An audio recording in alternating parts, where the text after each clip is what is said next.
We're trying to figure out which of the following of these answers that I've listed here is the closest approximation to this fraction. Well, the first thing I don't like about the fraction is that you've got that decimal, and it's 0.256. To make that 256, you would have to multiply it by 1,000. So let's take 0.256 and multiply by 1,000 over 1,000, because that value is 1, and we can multiply anything by 1 and not change the value. That's going to be 32 divided by square root of, multiply the 0.256 times 1,000, and you get 256 over 1,000. We only multiplied the 1,000 times that, so that would be over 1,000. Now the square root of 256 is 16.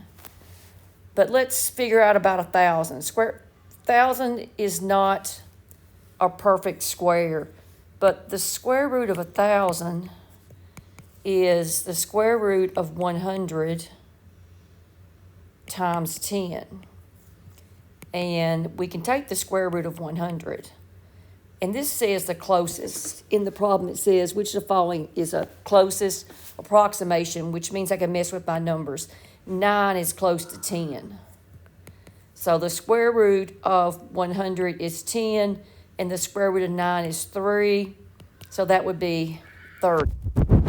So this will be 32 divided by, the square root of 256 is 16 over square root of 1,000 we just found to be 30.